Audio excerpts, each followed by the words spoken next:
Welcome back to another episode of the Gap Down Backer podcast. Today we have Coach Drew Ambrose, the offensive coordinator and quarterbacks coach at Franklin High School in Wisconsin with us. Coach, how you doing? I'm doing well, Nick. How about you? I'm doing good, Coach. Doing good. It was good chit-chatting with you before we started. I kind of want to get into, first before we get into quarterback play stuff today, because part of the reason why I wanted you on is you started, and it's going to be in the bio as well, the Wisconsin kind of Football Coaches Association Zoom clinics that you can find on, I think, through the football tool chest, right?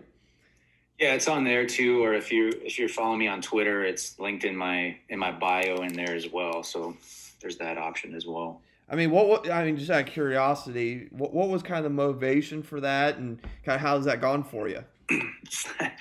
Well, the motivation was, I guess we were quarantined at home, and I was like bored out of my mind, and just reached out to some guys about wanting to, say, hey, you want to get on a Zoom and talk some football? Because I had just come off of, literally like the 2 weekends right prior to that. Okay, I was at Glazier Clinic in Nashville and Glazier Clinic in Chicago. So you spend 2 weeks straight like talking ball, presenting and doing all this stuff, and then like the Chicago clinic ended on a Sunday. That Friday, like everything shut down, right? So you're 5 days out, like you're still in that mode of like wanting to talk ball and like learning and sharing stuff. And I was like, oh, this sucks, So like I probably about a week after that, I reached out to my buddy Justin Gum, who's another coach here in the Milwaukee area, because we would get together and talk ball pretty regularly, but we would do it in person. Yeah. Obviously. And I was like, hey, what do you think? You want to hop on a Zoom? Like I'll send a thing out on Twitter, just see if anybody else wants to join us. We can just kind of just shoot the breeze and just keep talking like we were at the clinic. Cause I'm not sure everybody knows, like you go to a Glazier clinic, what's like the one, everybody, you're up until 3 a.m. in somebody's hotel room, drawing stuff on the mirror and drinking, and all that stuff. So, it's like that, kind of what my thought was like, this was going to be. And I put it out on Twitter, and like the response was like overwhelming, right? Like I did not expect, I put this thing out and then it's all of a sudden like, I think at the time I probably had like 300 followers on Twitter. Like it was nothing, and it's like all of a sudden, like this thing has been shared like 100 times or whatever. And we're getting like texts from college coaches like, hey, we want to be a part of it. Like coaches at Whitewater, Pete Jennings at Whitewater, we're pretty close with them. Like they're just right down the road from us. So we talk to Pete all the time. And he's like, yeah, I'm in, like, let's do it. And then Justin reached out to like David Braun, who's the DC at North Dakota State. They're playing right now actually.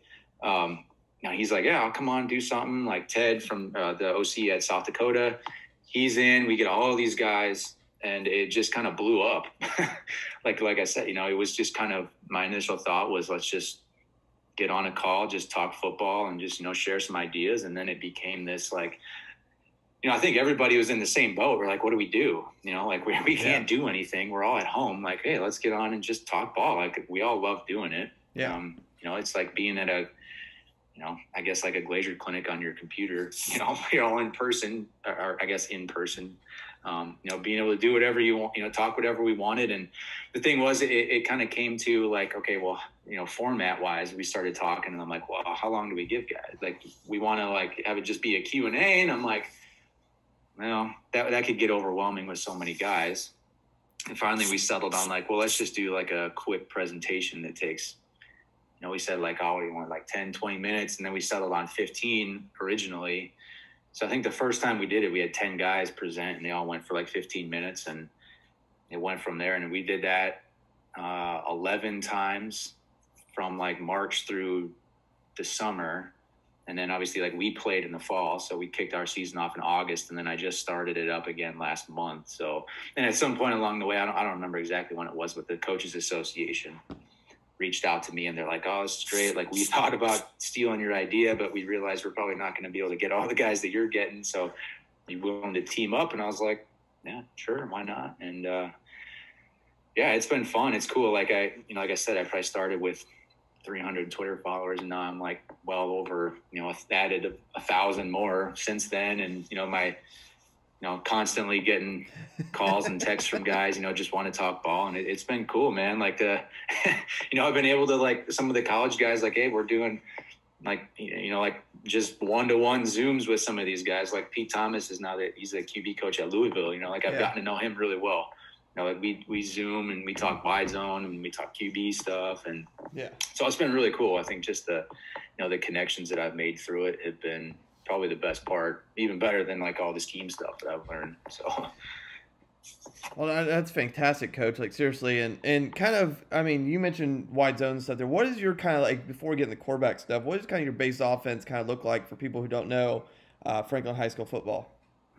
Yeah, so I think as some background, I think Franklin. This is much prior to me coming to Franklin, but they were probably one of the first high schools in the state of Wisconsin to really make the transition to the spread. And this is probably back like right around the turn of the century, like, early 2000s. So they had a guy move to the area. His name was Jesse Miller, who he was a student assistant at Bowling Green when Urban Meyer was the head coach there. And he, obviously learned Urban Meyer's offense, right? And then he moved back. So he's originally from Wisconsin, moved back here with his wife. I don't think they had any kids at the time. Moved to Franklin. They lived like right across the street from school. And he came in, put in the spread. And I think back then, like, they were kind of the only offense like that around, right? So nobody knew how to defend it yet. And they ended up winning. They won the state title in 2006. And it's been pretty much ever since then, the program has been, I would say like a top tier, probably top 5 in the entire state ever since then. But we still are very similar to that, like spread. I'd say the past couple years, we've been more of 11 and even 12 personnel. We're a very heavy zone running team, inside, outside zone. We do a lot of the insert zone stuff. We're not a huge gap scheme team. We run some counter GT. But like the zone insert is really more so like our, quote unquote gap scheme that we run, ISO and wham and all that stuff. But we throw the ball quite a bit. Right now, I know we talked chatting beforehand, our quarterback just committed to Wisconsin, right? So we have a really good quarterback. So we've had a lot of success with that, and actually throughout, kind of that whole period from when Jesse came to Franklin. So since 2000, right? So in 20 years, we've had 5 kids be all-state quarterback. So out of 20, we've had 5 of them. So that's, we are talking 25% of the all-state quarterbacks this century have come from our school. So, and that's, partially, obviously, like, one, we have a really good youth program that totally buys into what we do.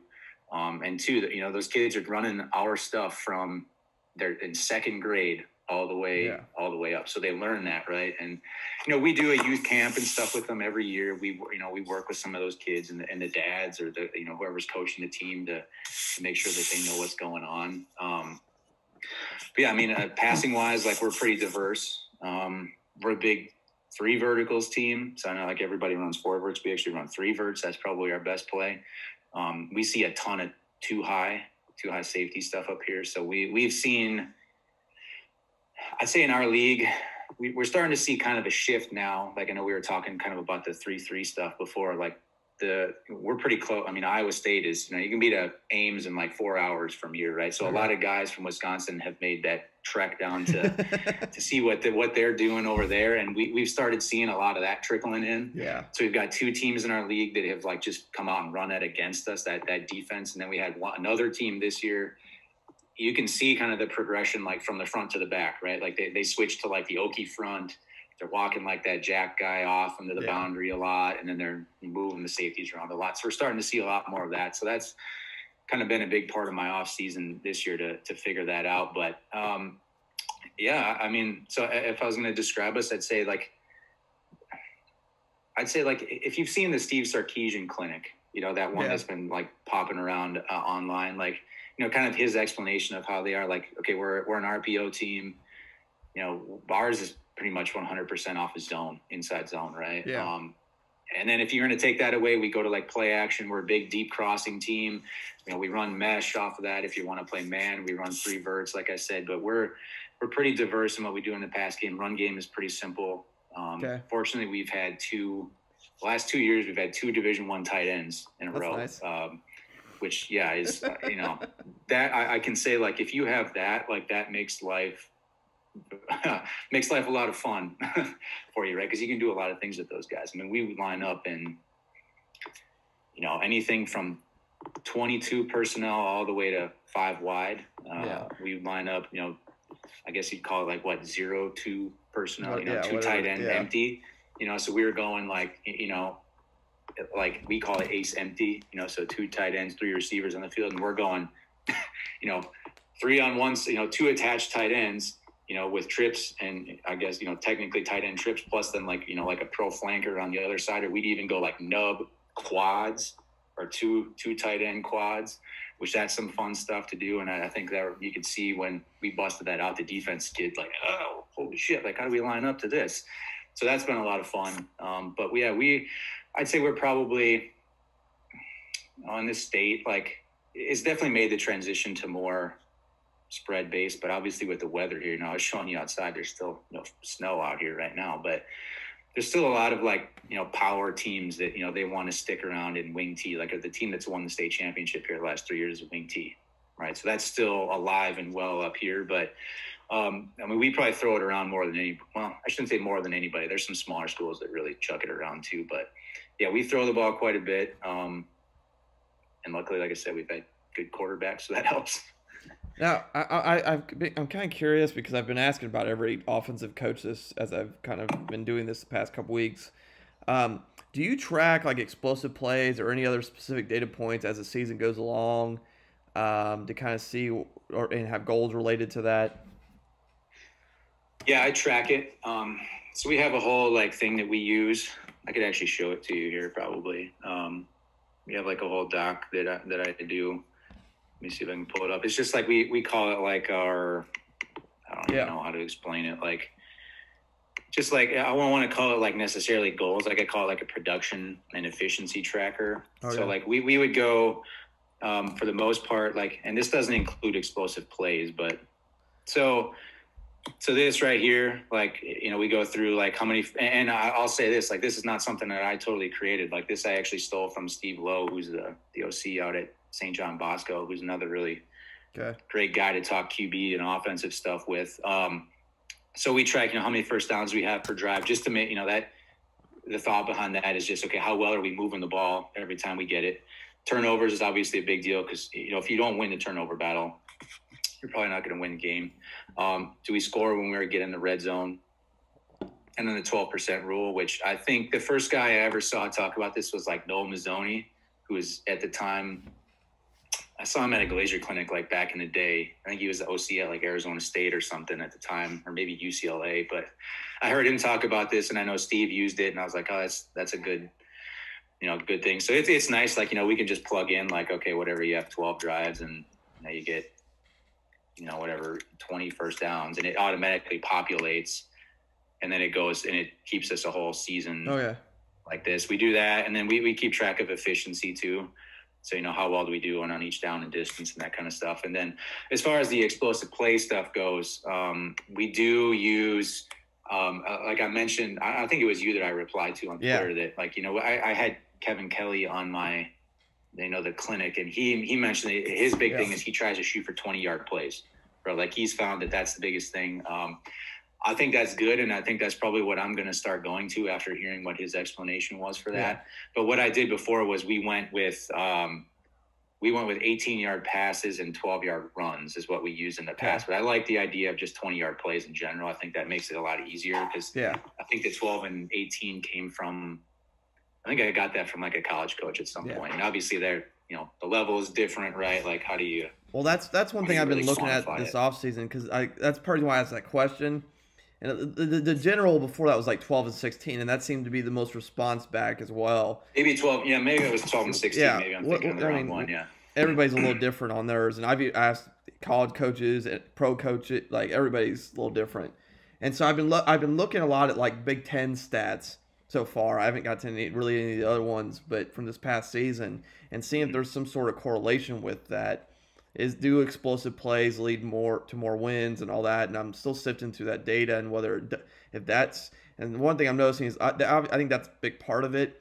But I think what's what might be bigger, and I'll know as I dive through this more this weekend, is I almost would argue turnovers and penalties are more important than that, based off, like, as I'm going, literally I'm going like play by play down these box scores, and it's like, and you just kind of subtly notice, like, those are the things that either kill drives or extend drives more than a 23-yard run. Because Yep. after that, because you get first down on a 23-yard run, but then you can now throw 2 incompletes and throw a 6-yard pass at the punt. So Yeah, I don't know. Like I exactly. said, I'll know when I break more of the data down. But like I said, that's part of the reason why I've been asking.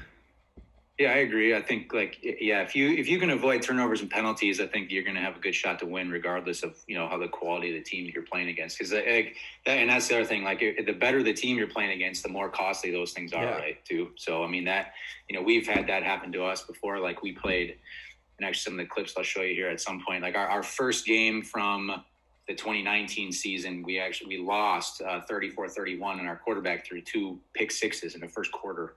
Right. We ended up only losing by 3, but you go back and you look at that game, the turnovers, and we had a couple penalties early on, but then once you get past through the first quarter, and then we were starting to hit a lot more explosive plays. I mean, that was, we outscored them from that point, I think like 31 to, like 17 or something.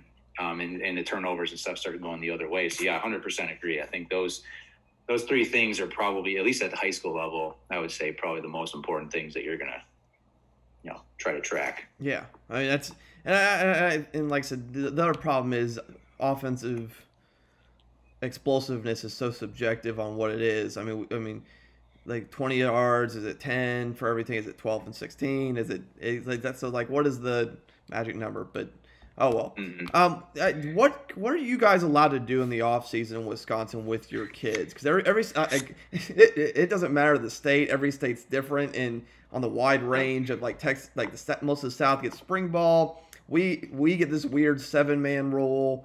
Other states get absolutely no contact with their kids outside lifting. Like, what are you guys actually allowed to do in the off season?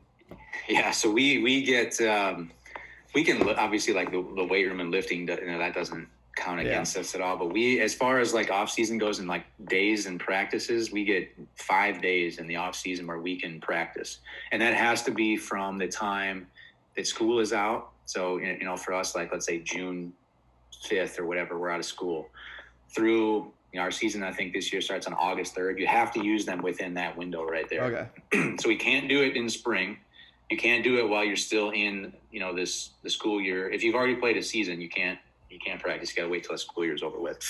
And then we have now, like, time limits on how much time we can even practice within that. Like, you can only go, I forget exactly what the numbers are for the minutes, but they have 2 different, like, things you can do. Like, one is you can go, like, you can have one, like, 3-hour, or maybe it was like 2.5-hour practice, but that's it. Or you could do 2 90-minute practices in a day, but you have to have them separated by at least 30 minutes. Okay. And it's just a weird, like, so at the end of it, like, to me, I remember when they first came out with this, we're like, well, why wouldn't we just do the 2 90 minutes? Because that's more time every day, right? Like, that's, ends up being more, that much more. It's a half hour more than if you did the 2.5-hour one. But yeah, so we do the 5 days, which is crazy in my mind, because, like, I can be in Illinois in a half hour from here, right? And they get 25 or 24, 25.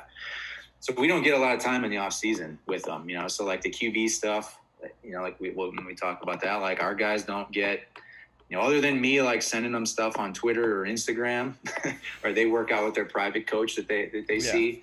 They're not getting a lot of stuff from us. We can do, like, what I do. I make, like, video installs and put them on Huddle. Along with our playbook, so that they can watch those. But that's about it, man. We're pretty limited up here. And I know we've had, some guys, like, try to get that changed, and there's been a lot of pushback from, I think a lot of it is kind of the, I don't want to sound like a dick saying this, but, like, the older generation, I think there's a lot more pushback from those guys. Like, they enjoy their, going up north and fishing all summer, which I get it.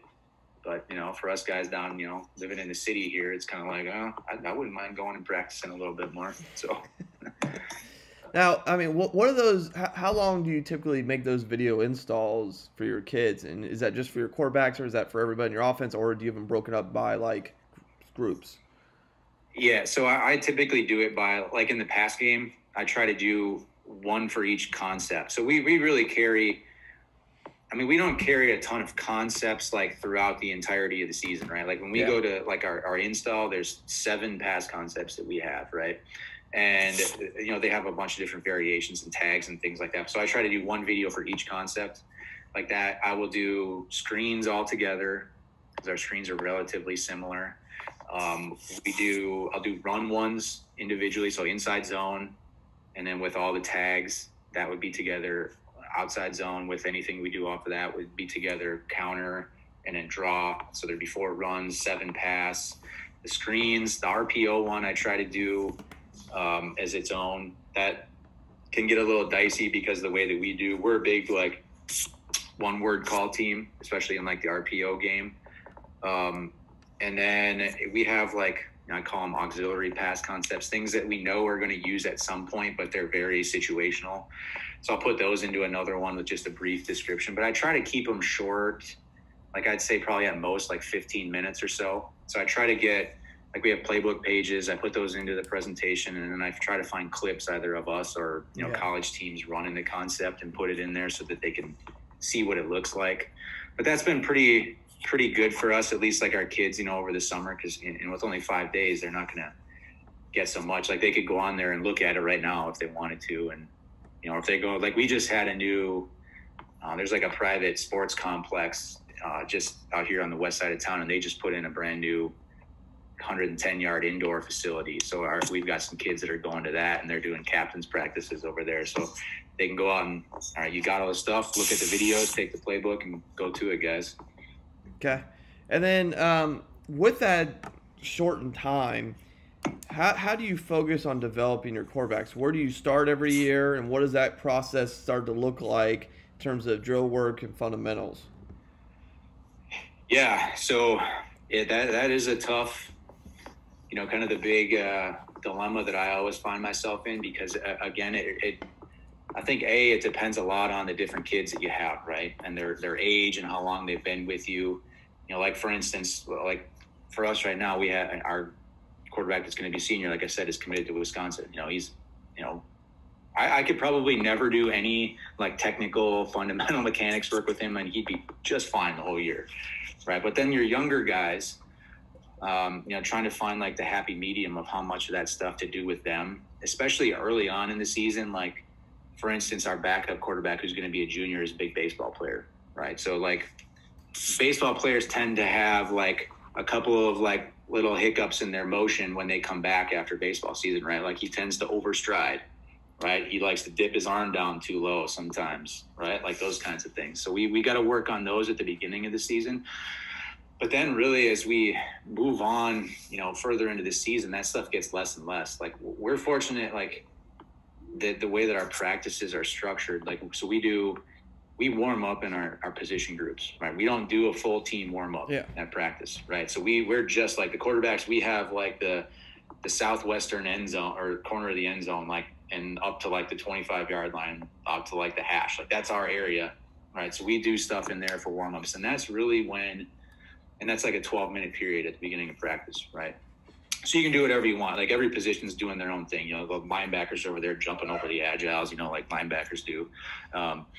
And we usually go through at that point, like we do our warm up, which is pretty quick, nothing crazy. We go through our drops really quick just to make sure that we're, you know, good on those. Because some weeks, you know, we'll talk about like, oh, maybe we want to use this drop a little more this week, because they teach quite a few of those and different variations for them. But and then beyond that, like special teams comes next, or I shouldn't say special teams, specialists period.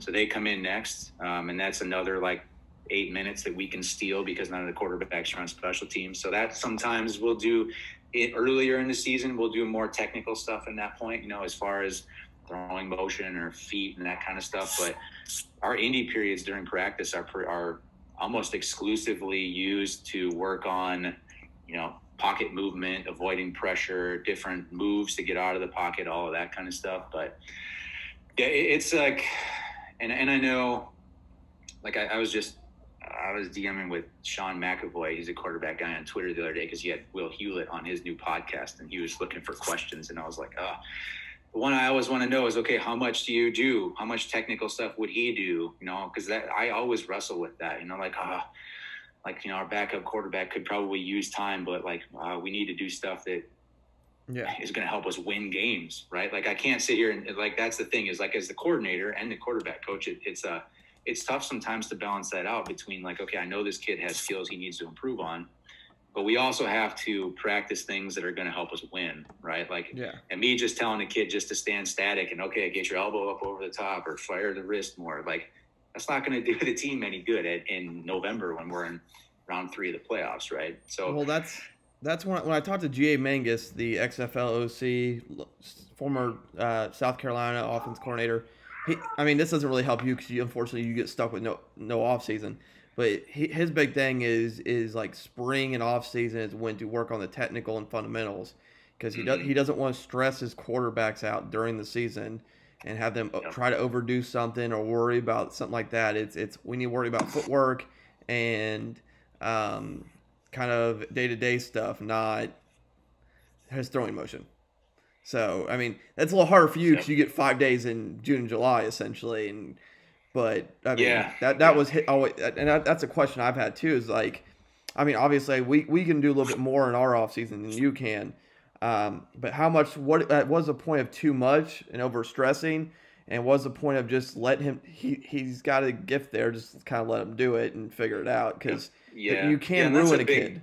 Like exactly. And that's a big thing for me. Like, I just think like philosophically for me, like looking at like, you know, just big picture quarterback wise, like I have like kind of 3 things that I always think about. And like, one is like fluidity, right? Like I want things to be fluid movements and like feel real, right? Like I hate doing those things where you just stand still. If you're not moving or doing anything, like how realistic is that, especially in today's game, right? Like, you know, you're seeing so many of these things from defenses, you know, they're bringing sim pressures and creepers and all these things that they've got, right? Like you have to have different tools, you know, as far as like how to avoid pressure and all that stuff. And then, you know, like variety is another big thing for me. Like we're going to change. And I mentioned to you while we were chatting beforehand, like, if I had made a drill tape of like actually what we do, like it's going to be one of 2 things. It's going to be 30 seconds long because that's how Bob, like what our everyday drills are, right? Like it would be like 3 things. It would be done in no time, right? Or it's going to be 3 hours long because I'd have to film everything every day because we change it up almost every day. You know, we're doing, it might not be a completely different thing, but we're going to add a little variety to stuff, right? So we're constantly doing that. And then the last piece would be to me is like, there's a lot of self-discovery from those kids, right? Like they have to figure out like, okay, if I'm sliding out and I'm going to rip my front foot first and escape the pocket and then throw across my body, like you have to learn to like feel your body and, you know, so you know how that feels like when you do it correctly, right? Like I can't just tell them, oh, when you do that, you know, here, just, you know, step with your foot, get your weight back here, twist your upper body and throw it. Like that's not going to do them any good, right? So they have to go out and actually do that. So, and part of what I do too is like, especially with Miles, our quarterback right now, like I'll go out, you know, as we're doing our warm up, I'll say, hey, you got anything you want to do today? Like anything specific you feel like you could use some work on? Like maybe we see like a team see like a big edge pressure team, right? Okay, well, we know for instance that week we're going to work on like probably going to have to climb up into the pocket, right? So we work on that more that week. You know, so I think to me, it's really those big 3 things. Like I said, like fluidity, it's got to look and feel real, and give them variety. So it's constantly changing. And then 3, that self-discovery so that they have that, you know, they can go through and actually feel what it's like. I think to me are the big things like at the high school level, because you can't, you know, like you said, I'm not, you know, I can't spend 15 days working with them in the off season or do stuff other than sending them all these tweets and Instagram posts that they can watch. So, well, I mean, we are limited by hours and time, and unlike college, our kids play multiple sports typically too, and that's a whole nother. That's one thing we encourage at our level is we want them to play as many multiple sports as possible. But kind of continuing with that, I curious to see how much sprint out do you guys do, if at all? I mean, some schools do a crap ton, some do like none. How much do you guys mess with? the longer and longer I've been coaching, the less and less I think I do, because for one, for a couple of reasons. One is you're eliminating half the field, right? Like philosophically, like big picture from an offensive perspective, to me, like, the flow is all going to go one way. Like our quarterback right now is a pretty good scrambler. He's quick, he's athletic. So if we just drop back and he has to break, contain, and move, he has a lot more space to work with.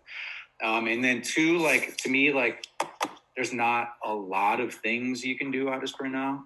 That, like, we don't have a lot of carryover. So if we were going to do like run sprint out stuff, it's pretty much going to be its own concept. Like, we're not a huge like smash team, for instance. Like, we don't really run it, but like one of our sprint outs is smash, right? Yeah. But that's about the only time we ever run it.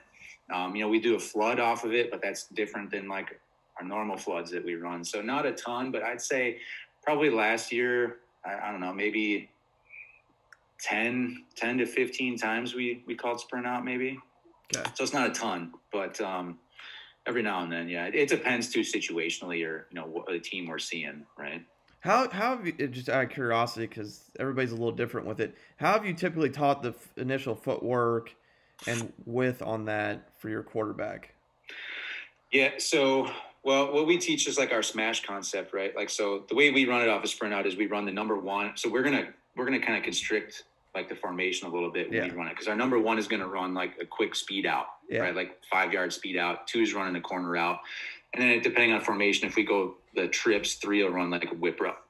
And so what we do is we like, I always give it, like I said, I teach a lot of drops, right? So we tell the quarterback, like footwork wise, like if I'm going to throw the speed out, like you got to understand that's probably going to be hit like relative to like your feet that they would be in a normal pass drop, right? So like we're going to open, and I don't tell them like, oh, hey, you have to open at 60 degrees or 45 degrees or whatever it is.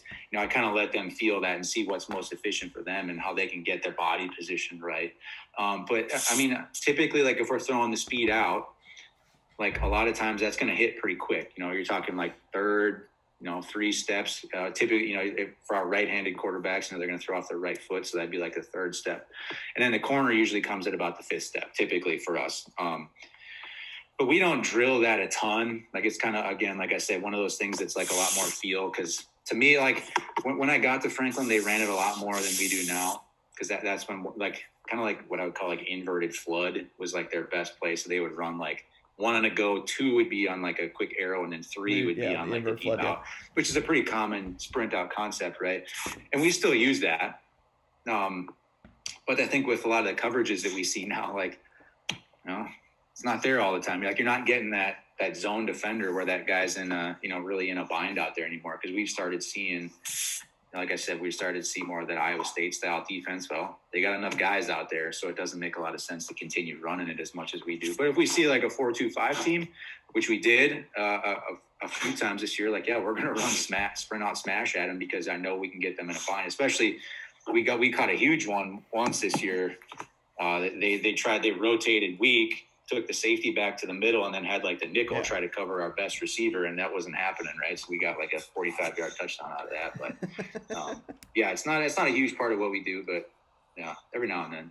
Yeah, so I know, like I mentioned before, keep in mind that the kid that is the quarterback in all of these is going to Wisconsin, so he's a Big Ten quarterback, so he's he's a pretty good player. I have them kind of broken down here by different things. I just try to give them a label. So like we would talk about like, and I'll sort of explain what I mean by like these terms that are in here, like the John Wayne drill. Like if you've ever guys have ever seen the Lincoln Riley clinic that like leaked out there, I stole that from him. That's a good drill. So this one, first off, like arm slot, this is another thing that we teach, right? Like we're going to work on doing stuff like running laterally and throwing, like you would say, like almost sidearm or underarm, right? Like get the ball out there, because, if you see a defender in your face, you got to get it around him. So this team right here, this is our first game of this past season. Kenosha Bradford, they brought a ton of pressure at us, and you can see, so Miles is going to, this is a tunnel screen up to the top.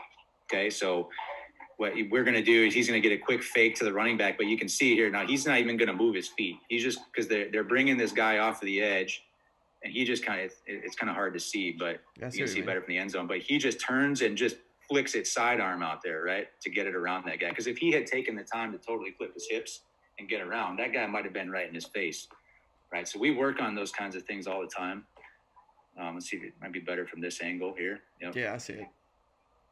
Yeah, so you see, he's not even going to flip his hips. And there were some times where I would get on his case every now and then because he would just do it to look cool sometimes, I think. But you can see, I mean, this number 7 coming through here, just because it's a screen, you know, he had to get it out there. So that's one big thing that we're going to work a ton on, different arm slots.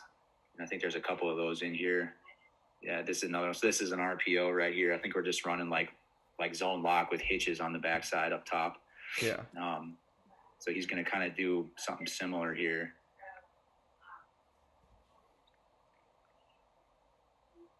Yep. So just get the ball around that defender coming out.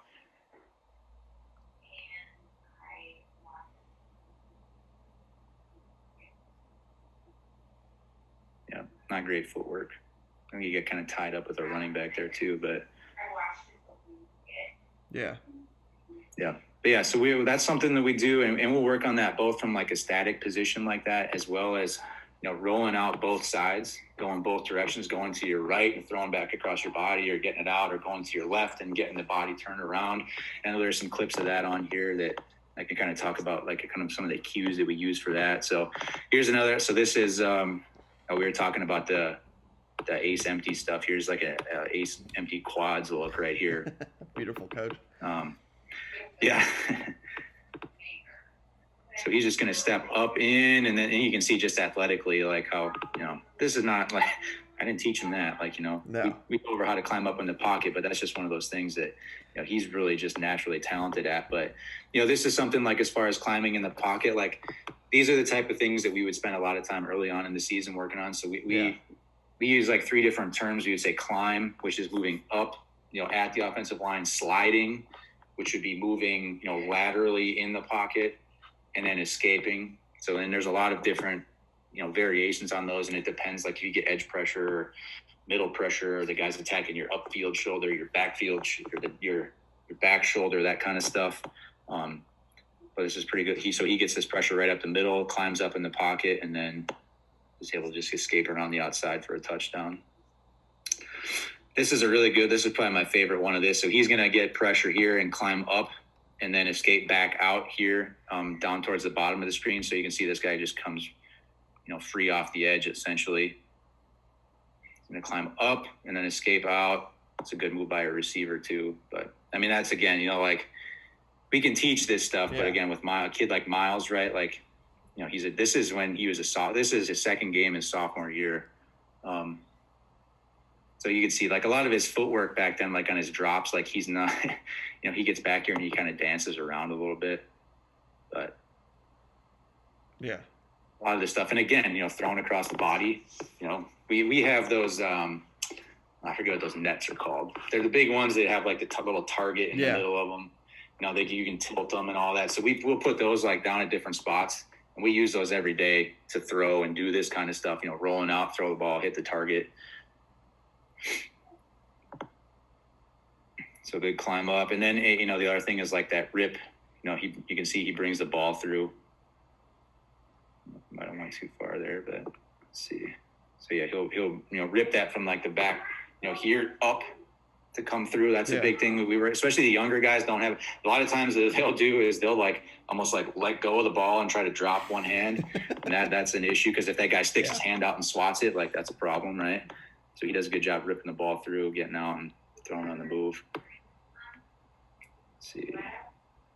Okay, this is just like a mesh route here. So he's just going to climb straight up in the pocket and just dump it off. No, they're just one of those like weird, awkward throws that you don't, you know, like you don't, not something you really, you know, I can't say we ever worked on this one like this, but, you know, I mean, get up in there, escape, get the ball out, and let your Division I tight end run with the ball, right? I mean, yeah, usually if you have one of those, Coach, it makes you look really good. Yes. Here you go. So some of the disassociation stuff. So when I talk about that, I'm saying like, again, like rolling to your left and then throwing across your body. So one of the cue that I use with this, I learned from my buddy Greg Holcomb, who runs Next Level QB training out of Chicago, is think of it like you're going to wring out like a wet towel. You're going to wring it out, right? You're going to twist it in opposite directions. So what we do is you cue the quarterback to like turn. So when you're here, you know, you can see my hips on the screen. So I'm going to do the same thing, right? Like I want to get my lower body going one way and my upper body the other way to create that torque, you know, and then fling my hips through. Yeah. So that's our big coaching point on when we're doing this, where we roll out, especially if you got to go out to your left. So this one isn't as good as there's a better one later, but yeah. But again, these are all, you know, this exact throw, we practice this kind of thing almost every day. It might look slightly different than that. But, you know, we're going to roll. Well, part of our warm up is escaping out to your left, escaping out to your right, and throwing back across your body. And I'll move those nets like every couple of throws too. Yeah. So that's never in the same spot. So sometimes they'll roll and it's going to still be a little bit out in front of them. Sometimes it's going to be behind them. Okay. And that way they just get used to that constant variation. Cause you know, just like in a game, you never know, especially if it's like a scramble drill, you're never going to know where that receiver is going to end up being. So you want to get them used to, you know, just like I said before, kind of that self-discovery of feeling it and understanding, like, how do I have to get my weight positioned if I'm throwing it back across my body or out to the front. Okay, here's one. So the drop. So, you know, you started seeing this a lot more in the past couple of years, like Mahomes and Deshaun Watson. So this is a back pedal drop. So we teach this, like I would tell them, like, if you see a team that's going to bring a lot of pressure, or like if they kind of give you that sim pressure look where they got like 6 guys walked up on the line, which these guys the previous season did to us quite a bit. So we worked on that one a lot. So he's just going to catch it and just back pedal out. Yeah. And especially if you know, like, in this case, we're just running like the stick concept to the left here, right? He's going to end up throwing it the number 2 on the out for the touchdown. But when it's going to the left, it's really easy to do this, right? Because you just back pedal, boom, set your foot and throw it, and it's out. But another one that we work on all the time, just to avoid. So he's just going to back pedal, step, plant, throw, and then touchdown. So you can see it better from the back here. But he's just going to back pedal. You know, nothing crazy. Like, it's actually, you know, it's one of those things. Like, I think a lot of, you know, coaches tend to kind of lock their guys in, like, oh no, if we're running a stick concept, it's like a punch one step, and then, you know, you do your little pocket dance that you see so many guys do. Like, that's my one thing, and maybe I shouldn't say this, but like my favorite thing to do pregame, whenever we watch the team, I always watch their quarterbacks, and I see the first thing they do is that drill where they drop back, and then the kid just sits there holding the ball, like popping his feet and just like doing this. Yeah. Like I always say to myself, like, nah, we're going to win this game because our defense is going to pressure the shit out of this kid, and he's not going to know what to do. I love that. So we, like, you know, this stuff, like, you watch us in pregame, you'll see Miles doing back pedal drops. We do we'll go over they call it like the Brady slide, you know, like the Tom Brady thing, where he takes the one big step, drags his foot, gets set. We work on that because that's really good for, again, like, you see a team that brings a lot of pressure and you're not sure, like, and it's a more downfield concept, at least, like, we're going to talk about that one because, hey, like, I don't know when the ball is going to come out. Like, I might need to have to be ready to throw it right now, or I might get back there and say, okay, well, nope, they dropped all those guys off, and now I still have time to sit there. Right. So we do that. I don't have a clip of that one, I don't think, in here, but that's another good one. So this is actually, this is our 3 verts play. And normally this would be thrown off of like a much bigger drop than this. Okay. But you can see the pressure comes at him. So you can see them bringing all these guys off the edge here, right? He recognizes it. And again, is able to just set his feet, creates that torque with his hips, and disassociates the upper half from the lower half. It's kind of hard to see it, but yeah, you know, he's not able to get, you know, take a big step into the throw or follow through with it, but gets down. He fumbles here, but still good job by the quarterback, making something out of nothing at that point. Mm-hmm. And this play right here, this one, this might be my favorite play of all time. So you can see, I just call this a dude play right here. So, this is one of the craziest things I've ever seen in my life. Like, and I'm sure a lot of guys will see this. So he's going to break the pocket here now. This is not really something we would work on right here. He's going to do like the jump, throw it back across your body pass, right? Like, most of the time you'd say, oh shit, this is going to be an interception. But then what happens here now is the craziest part. So this kid actually catches it, falls down, kicks it up in the air, and the other kid catches the ball, which is one of the craziest things I've come across in a long time. But just the ability for him to get here, like, again, like as he gets out here, he's able to, maybe more steps. Like we have a drill where we work on actually like, and I stole it from Quincy Avery. It's called break and claim, which is about, you're going to stick your left foot for a right. You stick your left foot in the ground. She calls the break, and then you're going to claim that momentum with your back foot, step in and throw it, which is what I would like to see him do here. He takes a few too many little chop steps here, but this is pretty good getting, throwing back across his body like that. And then it pops up in the air and it's caught. I think probably see it on the end zone film too here. So good, good pocket escape. Get out of there. Not one of those ideal. There you go. Yeah. Like the odds of that happening is astronomical. Yeah. Yeah. I mean, just kicks it up in the air. And it actually, it doesn't hit the ground either, which is, I thought for sure, like they were going to call it, like, no, they were going to wave it off. Cause I was like, did it hit the ground? But it does hit his foot and pops back up. And they called it, we got a touchdown out of it. So that was exciting. Here's another good escape one here by him. So again, pressure off that front side edge, get out. Yeah. Throw across the body. What do you tell them eyes wise when they have to break? I mean, obviously that messes up your progression a little bit for you guys. When they have to initially get out of the pocket when they get pressure, what do you tell them about where their eyes should now focus to and how to deal with that? Mm-hmm. Yeah, it would partially depend on what the concept is. So this right here, let me see. I'm trying to remember what play this is here, because this is out of this is like another ace empty. So this is like nub tight end wing with trips away from it. Yeah, like this one here, like like I said, it depends on the concept. What I would tell them to do, like obviously the way that most of our plays are structured is like we tend to have,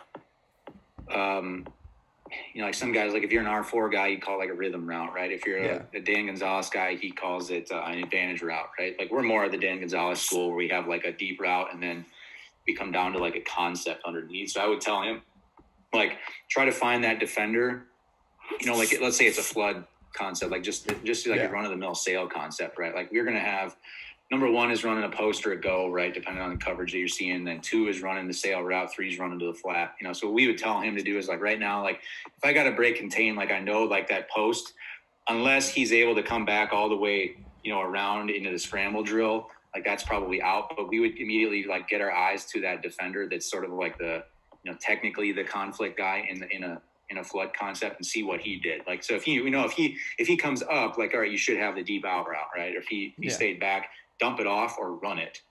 Because typically that's just the structure and the way things work for us.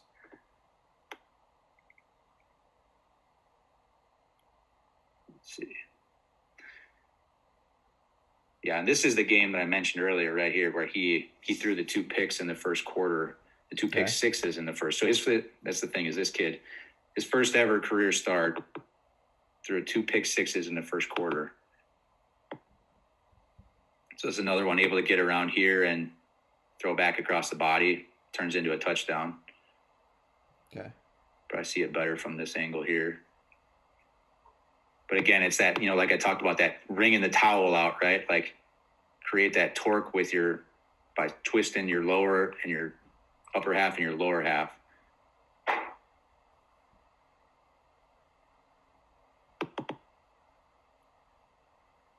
Here's another one from the same game. So this one, again, he sees pressure. This is not like, it looks like this is a sprint out. It's actually not. He just recognized the pressure. The 2 guys coming here off the backside, gets out of there, and again is able to flip his hips all the way around and throw it all the way to the other hash almost. Yeah.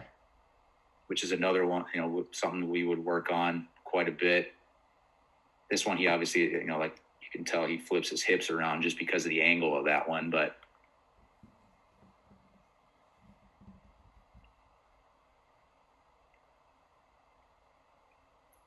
okay, here. So the John Wayne drill. So like I said, I stole this one from Lincoln Riley. I saw it on like his clinic that he uses. And what he does on the clinic is, you have your big pop-up dummy, right?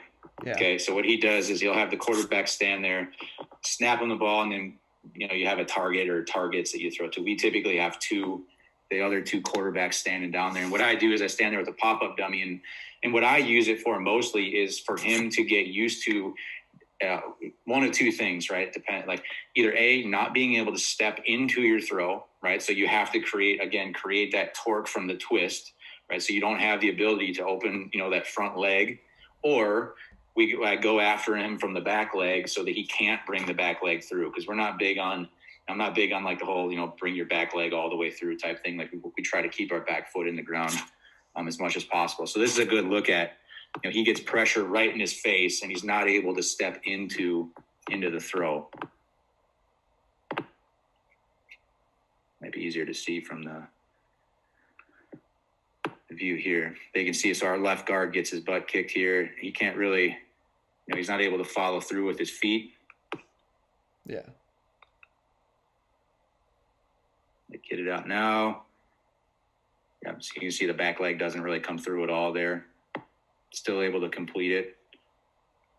I think there's one more all from the same. A lot of these are from the same games. You can tell. Just we have a few teams that either we see one of two things. Usually, we're going to see teams that want to play coverage, or they want to pressure. Like we don't see a lot of like the gray area in the middle. Yeah. That's just kind of, I don't know, for whatever reason. Like, another one, kind of the exact same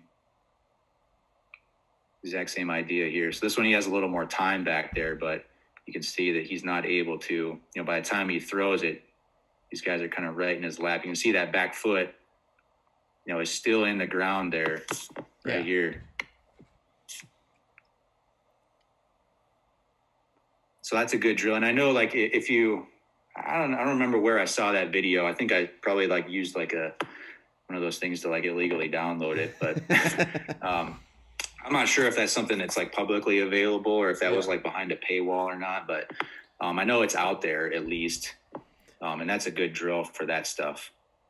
That our guys, this is probably one of the drills. There you go. That's a pretty good look at it. Actually, you can see that back leg really still in the ground through a lot of the throw here. Yeah. He's able to take that shot. And the other nice thing about that too is that drill is it gets them used to like pressure in your face as you're about to throw, right? Because I'm not going to like hit the shit out of them with the pop-up dummy, right? Sometimes like I'll like bring it and I'll twist it and like I'll throw it around like so it spins around and like hits them right in the front leg and that kind of stuff. So they just have to get used to like, and I tell them like, don't let the pressure phase you. Just throw the ball, man. Don't worry about like it's football. You're going to get hit. Right? Like that's the thing with a lot of quarterbacks, especially the young ones, they don't want, they're going to do that. Instead of that, they're going to like fall off and try to throw it. And it's like, just stand in there, man. Yeah. Like you're going to be all right. Like it's football. I think I got like a couple more here. You're good. Like I said, it's good stuff. I think it's going to be another rolling out to his left here. Yep. Takes a shot as he throws that one. So this team was pretty good too, Fond du Lac. I think they were like previously, I think the season before, a state semifinalist. They actually knocked off like Kimberly, Wisconsin. They had like a 70-game win streak or something, and this is the team that beat them. So again, kind of the same idea. Get that upper body torqued and then throw it coming across. Let's see, here's another. Oh, this is back to the top. So that's it. Okay. So, yeah. So, I mean, that's the thing. Like I say, there's a ton of stuff. Like, I think, like, drill-wise, as far as, like, working on this stuff, like, you're really just limited by, like, your creativity. Like, like, if you were to come to our practice and, like, spend a week with us, aside from, like, our warm-up and maybe that John Wayne drill, right? That one we do once a week. We do that on Wednesdays. That's like a thing we do, right? But other than that, like our indie time is probably going to be different just about every single day. We're working on, someday we'll work on, we're just going to work on, step up and eject back out, like the reverse out. And then we're going to work on that with having, and a lot of time what I'll do is we take those two nets, I'll put them off and then like I'll have one of the quarterbacks stand in the middle.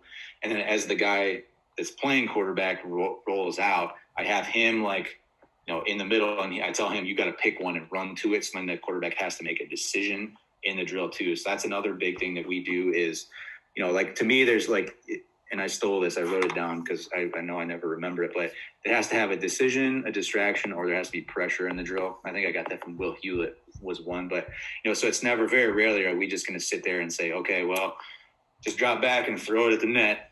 Like that doesn't do you a whole lot of good, I think, once you get to, game-like situations. Yeah. So there's a million different drills, you can do. And just, like I said, I'll even times like ask the kids, hey, what do you guys want to do? You got ideas, something that you see or something you need to work on. And a lot of times, like, Miles is really good about it.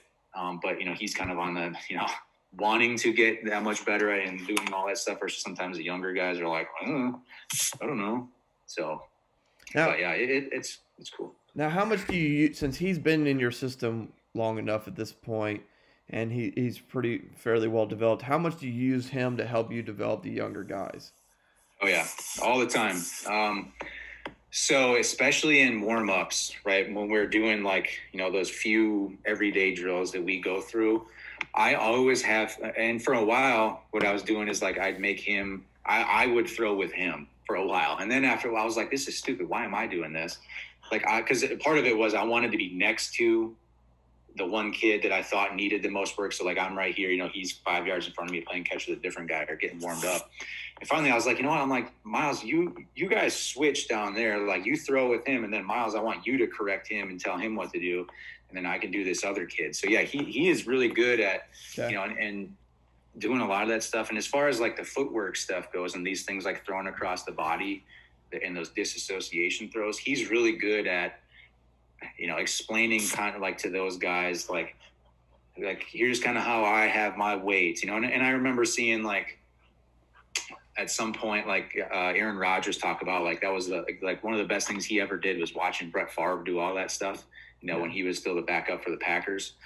And it's kind of the same thing, except I don't, everybody talks about how Favre and Rodgers didn't get it wrong, but Miles is really good at, sharing that stuff and saying, okay, here's how I position my body, and here's how I use my feet and where I bring the ball to and all that stuff. So that's helped a ton with the development of those younger guys. And I think that's a big part of why, as a program, like, we've always, like, we haven't really ever had like back-to-back guys that have been really good, but it's like almost every other, right? So then I think that effect has trickled down over the years. Like, we have one like Sean McGuire, who played for us back in like 2013. He's playing for like Winnipeg in the CFL right now, right? Like, so he's still playing. We had another kid, Max Alba, who was a first-team All-State kid. He pitches for the University of North Carolina. So they've all done this. And like, if you ask Miles, like, Miles, where'd you learn half this stuff from? He'd say from Max. And if you ask Max, he'd say, oh, from Sean, right? So our guys have always been really good about that, about like kind of passing stuff down. Good. And there's never been like obviously Miles is not worried about somebody beating him on for the job. So he's not afraid to like tell those guys what to do or, how to help them. So that's a benefit. Yeah. But yeah, he's awesome. And it'll be a good year with him. I'm always sad to see him go, but I get you there, Coach. When you lose those good ones, it's difficult. Yeah. So yeah. Mm-hmm. Well, Coach, I appreciate you coming on. Coaches, make sure his Twitter handle will be below, so you can give him a follow.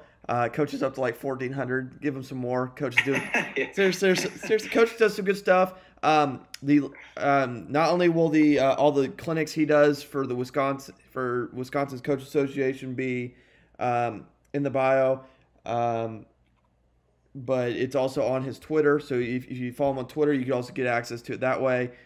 Click on the Football Tools chest, which you should have seen on a prior video when we had Coach Swift on. He did his clinic. That link's in there as well. So make sure you handle that and reach out to them. And Coach does some good stuff. If you want bonus content, obviously sign up to the Patreon. See our affiliates and their links below. And then also, as always, give a like and a share to this video so people can find this and we can continue to spread knowledge to coaches throughout the country and throughout the world. Thank you again, and this was an episode of the Gap Down Backer podcast.